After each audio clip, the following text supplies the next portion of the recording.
name's Jen, I'm Jenny Pond. I'm a GP and rural emergency physician in Canada, but for the last 10 years I've been working within expeditions, particularly with high altitude medicine.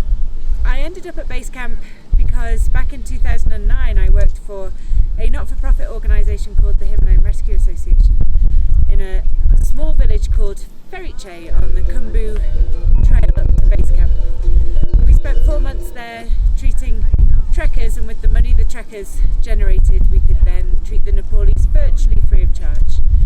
And during my time there I met a inspirational and phenomenal woman called Luam Freya, who had started a clinic at Everest called Everest ER, another not-for-profit,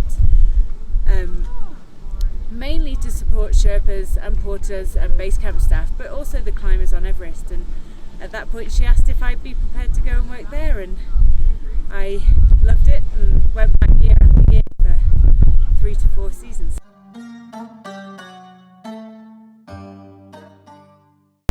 An ideal time to start moving into expedition medicine is once you've been qualified about 3 to 5 years.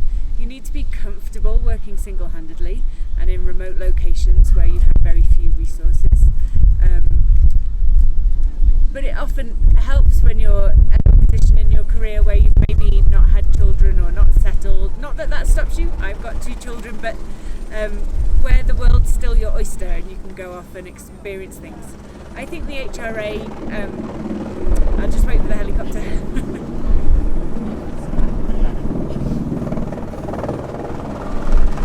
I think the HRA's criteria is that you have to have 3 years post full, I want to say residency, post full registration.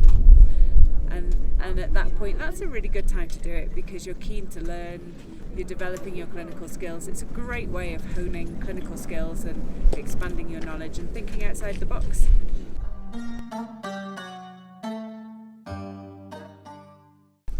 There is the diploma in mountain medicine, which has become not a definite prerequisite, but more and more people are doing it, and therefore it helps if you have it, and that would certainly be something to start thinking about.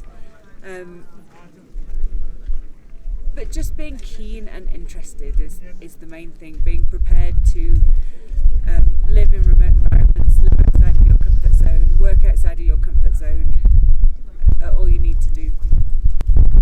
My best memory, am I allowed to say winning a lot of poker games? Don't let us fool you, Everest Base Camp is full of poker houses and whiskey. But no, it's a really fulfilling job, and they say in Nepal you come for the mountains and you come back for the people, and it's true. You form such deep relationships with the Sherpa and the Nepali staff, and they become your family. I don't think I could pinpoint one particular memory, but that I am in touch with many people who have such a special place in my heart as a result of working here. My biggest challenge working here is probably the logistics. When you have to do a big rescue high on the mountain and you're on the radio, you're trying to direct the guides as to what to do.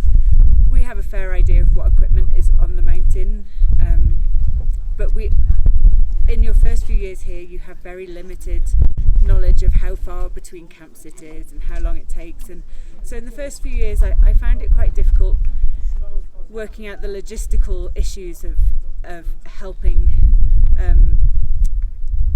an efficient and effective rescue on the mountain, and that was challenging in many ways, especially towards the end of the season when people were tired. There weren't so many bodies on the mountain to help, there wasn't so much oxygen on the mountain to help. We had to ask people from base camp to go back up, and you know, it's hard. It's particularly hard when you can't find anyone to help. Anyone who's interested, please, it's a fantastic way to expand your career. That was brilliant, thank you. Excellent.